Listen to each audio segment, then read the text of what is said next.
Okay, my name is Kostelc, and I'd like to dedicate my poems to one of my friends that I lost earlier in the month. She was a good friend, and I'm breaking up, sorry.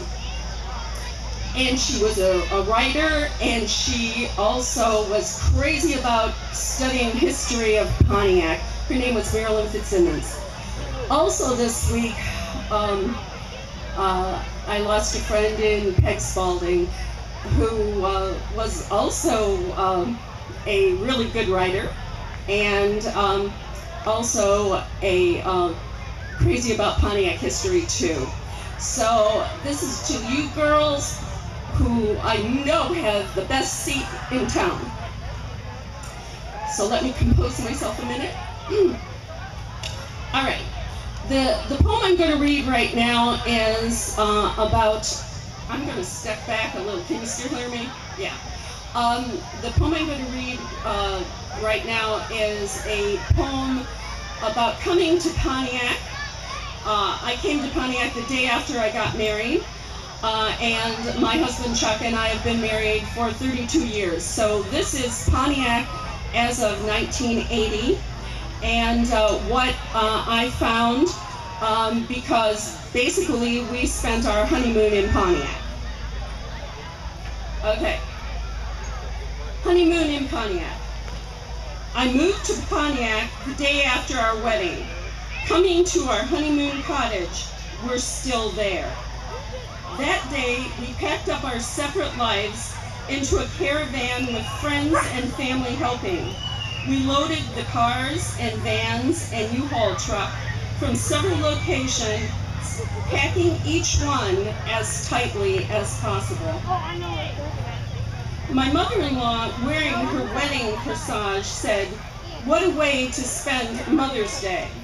I said, "What a way to spend your honeymoon."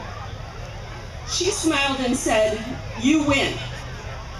Our plans had changed quickly when we realized my groom's new job gave only a couple of days off, and we needed that to move into our new house. Our honeymoon would be a staycation before the word was invented. Everyone was ready to help. It was the only practical thing to do. Rather than lying on a beach or visiting European cathedrals, we merged our things into one household and sat on our front step looking out at our new neighborhood. Before I knew I was moving, my knowledge of Pontiac was slight. The old log cabin and the new log cabin were restaurants to stop at along Route 66 as my parents passed through to visit relatives. The short-lived Winston Churchill College had been on my list of possible places to apply for a teaching job after grad school. I didn't realize that it had already closed its doors. Then there was the Pontiac canoe race that one of my students went to every year.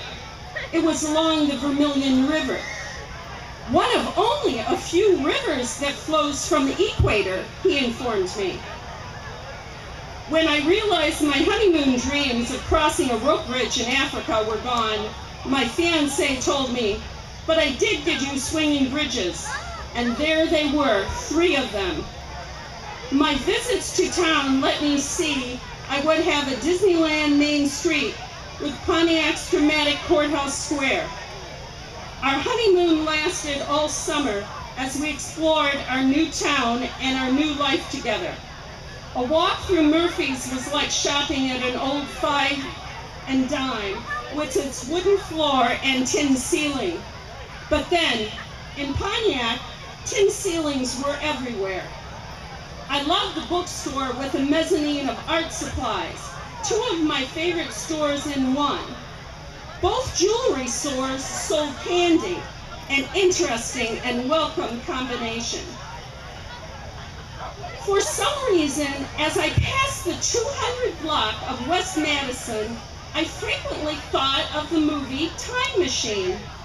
It wasn't until years later, as I was rewatching the movie, that it came to me. Rosemary Brady of Brady's Store for Ladies changed her window displays so often that I felt like I was in the movie with the store windows moving forward in time. Nature was in abundance along the Vermilion River. We crisscrossed the trails in the fledgling Livingston woods, watching deer drink from the water's edge, frogs hop deeper into the pond, and a family of wild turkeys scatter as we approached. The ducks and geese in Livingston Riverside Park were joined by turtles basking on a rock or log along the river's edge.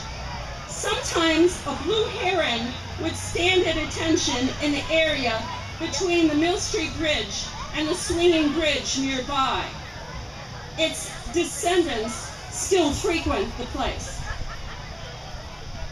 Chautauqua Park was a treasure, an open yet wooded area, great for walks or playing on swings or having picnics. I could picture myself as a Victorian lady in white dress and hat, and of course, a parasol, sitting on a blanket in the grass, listening to a famous speaker and enjoying the company of my new Pontiac friends.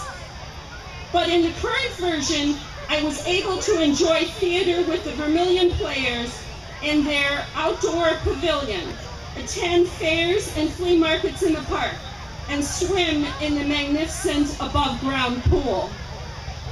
What a joy to swim in that pool.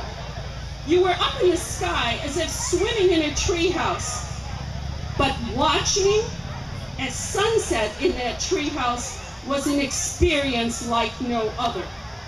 The refreshing water, gentle rustling of the branches in the cool breeze, and the pink-orange glow of the sunset through the trees.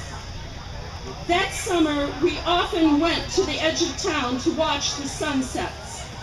Pontiac sunsets rivaled those you paid big bucks to watch. We continue to view those sunsets whenever we can. Things have changed over the years, but I still see the old places like a faded, transparent sheet overlaying the new.